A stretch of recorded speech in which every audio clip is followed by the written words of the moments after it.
तुमने बेईमानी की हदें तोड़ दी, लोगों का खून चूसा, रिश्वतें खाई। तुम समाजवाद और देश के नाम पर एक कलंक को। समाजवाद? हमारे देश में समाजवाद कहाँ है? हमारे देश में तो अवसरवाद है, जात पातवाद है, कुर्सीवाद है। अरे समाजवाद तो तब आएगा जब आप अपने वोट की ताकत महसूस करेंगे।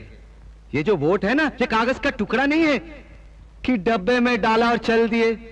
ये वोट तुम्हारे परिवार, तुम्हारे देश, उसकी उन्नति की पर्ची है। ये तो दो धारी तलवार है जो दोनों तरफ से काटती है। ठीक जगह पड़े तो देश खुशहाल और गलत जगह पड़े तो देश का सत्यानाश। अरे भाइयों, हम तो आपसे एक सवाल पूछते हैं। जब आप अपनी बहन या बिटिया की शादी तय करते हैं तो पहले अच्छा लड़का ढूंढते हैं, अच्छा खानदान देखते हैं, उसके गुण और अवगुण देखते हैं, तब जाकर कन्या की शादी करते हैं। वोट भी तो तुम्हारी बहन और बिटिया है ना, उसको किसी को भी उठाकर दे देते हो। अरे भाई, ये वोट तो भरोसेमंद और ईमानदार को देना चाहिए, मगर आप लोग क्या करते हैं? बेचते हैं अपना वोट, वोट का ब्लैक मार्केट करते हैं। जिसने ज्यादा पैसे दिए उसे दे दिया। वोट तो ऐसे बांटते हो जैसे वोट सड़क पर मिलता है। कभी किसी दोस्त को दे दिया, कभी अपनी जात वाले को दे दिया और कभी बेच दिया। अरे हम तो कहते हैं जो वोट बेचता है वो भी बेईमान है, जो वोट खरीदता है वो भी बेईमान है। तो फिर किस मुंह से हमें बेईमान कहते हो? हाँ, अरे अगर बेईमान लोग सरकार बनाएंगे तो सरकार तो बेईमान बनेगी ही। तो फिर चिल्लाते काहे को कि डाउन डाउन मुर्दाबाद? जिस दिन तुम वोट खरीदने वालों को अपनी चौखट से धक्का मारकर बाहर निकाल दोगे, उस दिन ये सब कुछ ठीक हो जाएगा। अब देखो, हमारे इन उप मुख्यमंत्रियों को, इन बेईमानों को किसने भेजा? ये आप ही के लोगों के भेजे हुए हैं ना। अब ये बेईमानी नहीं करेंगे तो क्या करेंगे? आज से 5 साल बाद जब इनको इलेक्शन लड़ना पड़ेगा तो ये पैसा कहां से लाएंगे? अरे यहीं से तो लाएंगे ना। अरे बोलिए बोलिए।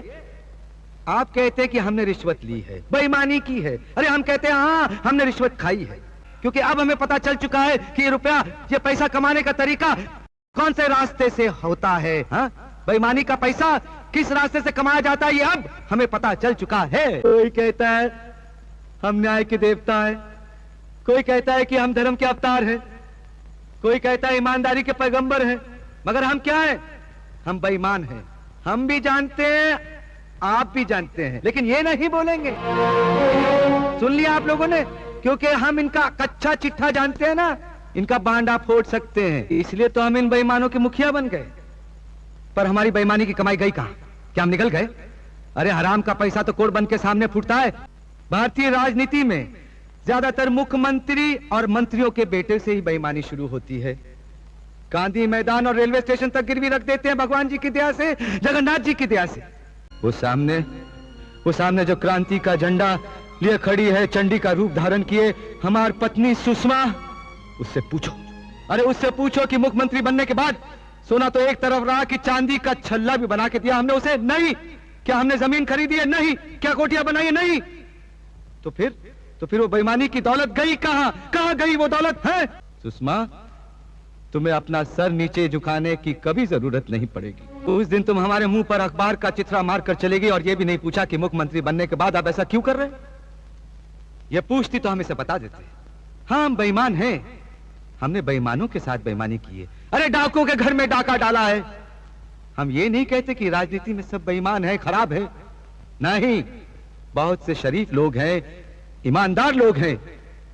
हम इस मन से यही कहना चाहते हैं कि उन ईमानदार लोगों की जय जयकार करो, उन्हीं को वोट दो, उन्हीं की सरकार बनाओ और लोकतंत्र के हाथ मजबूत करो।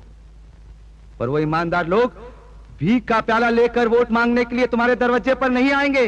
अरे तुम्हें जाना पड़ेगा उनके दरवाजे पर अपना वोट लेकर और उनसे विनती करनी पड़ेगी कि हमारा वोट स्वीकार करो।